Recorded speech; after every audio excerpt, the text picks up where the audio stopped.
Good afternoon. We have come out of a meeting with ZEC, Mrs. Chigidi, and Mr. Chidakuza, representing the Commission, where we are very concerned that a few days before the elections, there are still a lot of loose ends to this election.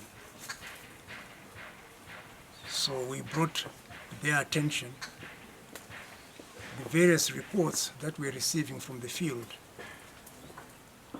regarding the process of training of polling officials and the arrangements towards the deployment of officials.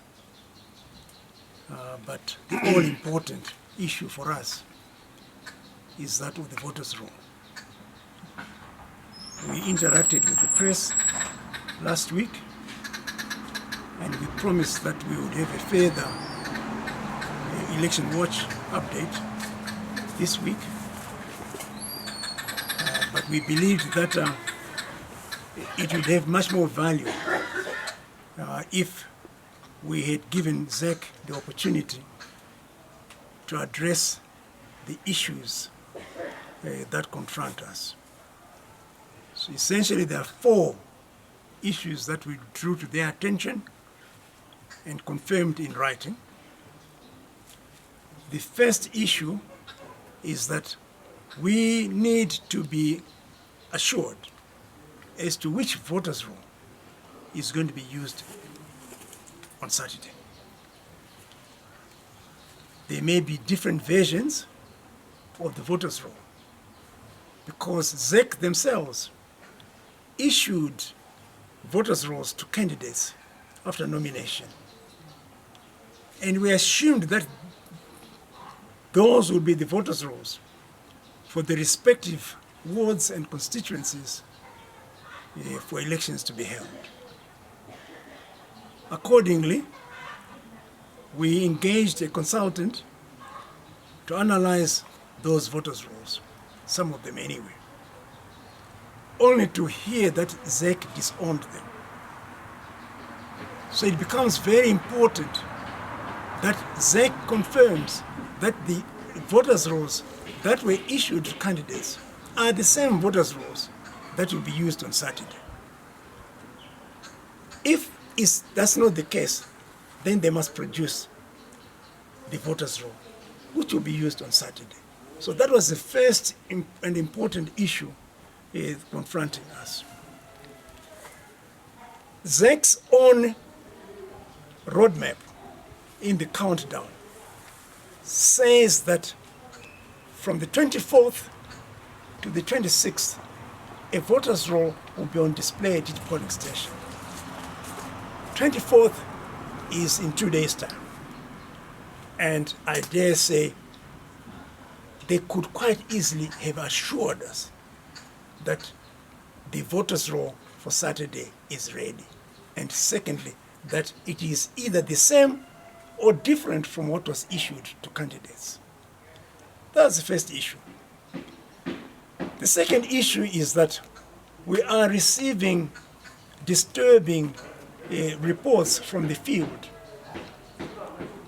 that polling agents cannot be admitted to polling stations unless they're vaccinated. This is the first time I'm hearing it. What we've heard is that there are issues of social distancing, and indeed we're all very serious about fighting the pandemic. But it is extremely unfair that at this 11th hour, you then say to our agents or to any agents, because they have no vaccination certificates, they can't serve as agents. That was the second issue.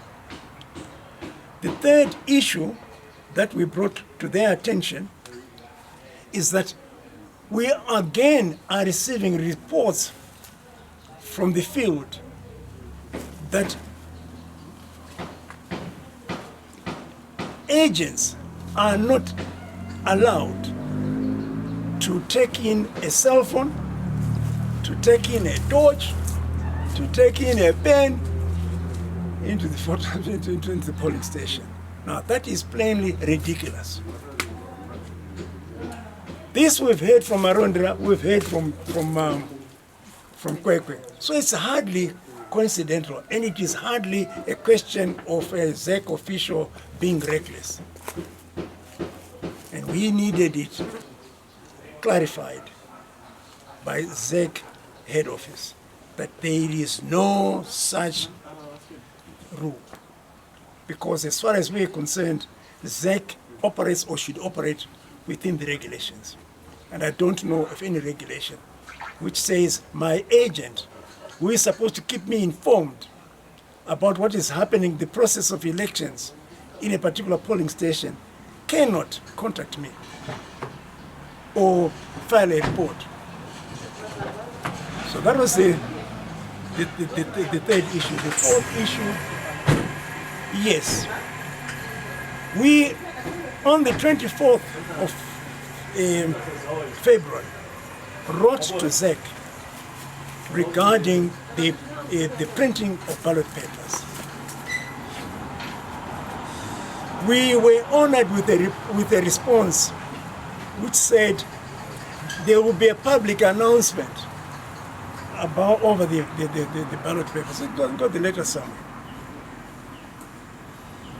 But what we wanted from them was an assurance that there's a process of consultation even at the local level, your district multi-party liaison offices.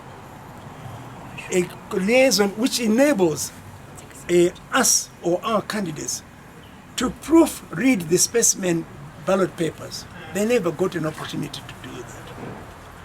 And only to find only the other day that a number of our candidates could not even recognize the picture that is on the ballot paper. So I don't know what happened.